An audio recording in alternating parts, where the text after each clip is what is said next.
Hey everybody, Kimmy Weintraub here on the set of the Money Channel at the beautiful Rosewood Baha Mar at the Centurion conference.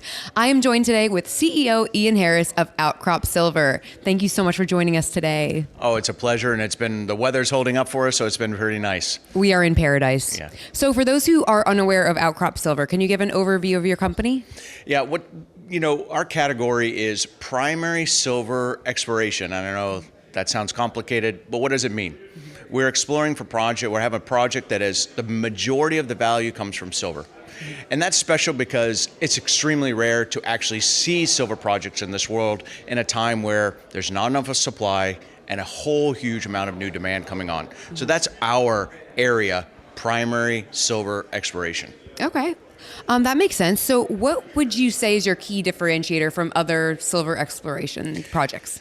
To begin with, just being primary silver is rare. The majority of silver doesn't get produced at silver mines. It comes from lead mines, zinc mines, gold mines, copper mines, right? But their main value proposition is not the silver, right? And it's not who a silver price goes up and they're more leveraged to it. So just being primary silver is extremely rare. But really what sets us apart is we're the highest grade primary silver project in the world. And in mining, grade is king, because everybody can mine a block of something out of the ground, but it's how much value is within that rock. And so that is the huge differentiator for Outcrop Silver. And maybe I should mention too, we're in Colombia. Now, 400 years ago, it was the third largest producer of silver for the Spanish Empire. But today, the majority comes from Mexico or Peru. So it also gives that little bit of diversity in terms of location. Colombia is a new district that's coming into the world in the silver space. Wow, I can definitely see how that sets you apart. Can you talk about some key developments or projects that you're currently working on? So a little background, I'm a mining engineer. What does that mean? It means I don't go out and discover the thing. I learn and watch and figure out how to make it into a producing mine. So it's a project that already has an established resource of 37 million ounces of silver, but we've been drilling for about 20 months.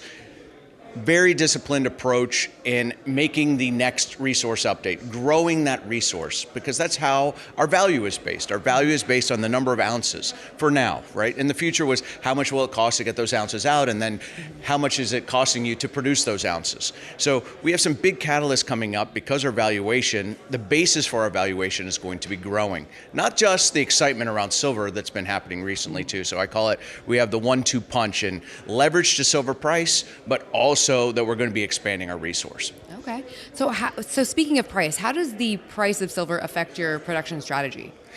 So price is huge because it costs money to get things out of the ground. It's also the value proposition that you normally have. So if silver price goes up 10%, we can go up 20% because we have more leverage to the silver price in terms of future potential profit. So normally silver price motivates more actors, but we've been around now for when things weren't so good and we've been doing well. So it's sort of like those that survive the downturn are going to do extra well when things start to turn around, right? Because we didn't need that price just to justify. It only makes it a better project, a more potentially profitable project. Makes sense, absolutely. And then can you talk a little bit about how new advancements in technology is affecting your company as well?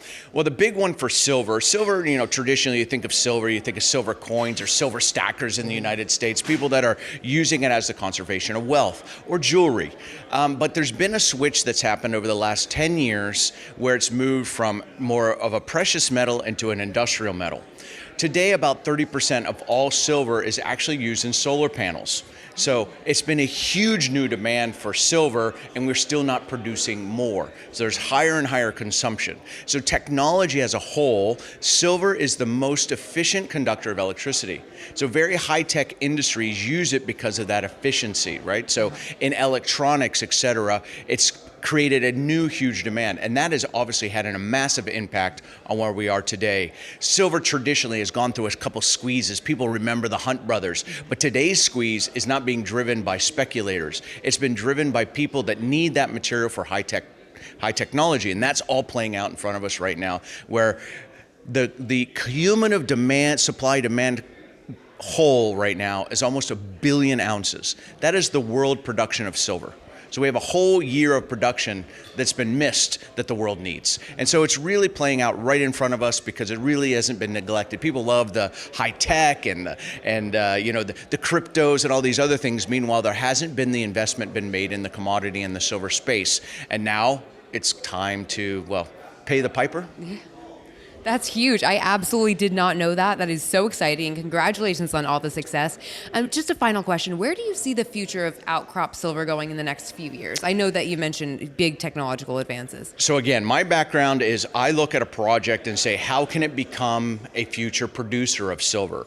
And if you look at the silver space, there's multiple billion-dollar companies that are producers of silver. How do you make a project that could make a difference to their balance sheet or be a project that can create one of them? So we're trying to develop a project. So we're right now at 37. I want to get to 60, and that will be early in Q1 of next year. So we're really soon going to be doing an updated resource, get to 100, develop it, and how you would be able to start actually producing that silver. But on a level, Santa Ana could be a project that would look like one of the top 10, 20 producers in the world. But because it's primary silver, it's a gem. It's the building block of a really strong new mid-tier silver company. So that's the vision of the company, is how to build a very strong, exciting project that everyone will want or you can use to build the next mid-tier silver company. Beautiful. Congratulations on all the success. It makes so much sense, and you are clearly the one to be leading the charge. Thank you so much for your time. Thank you for having me.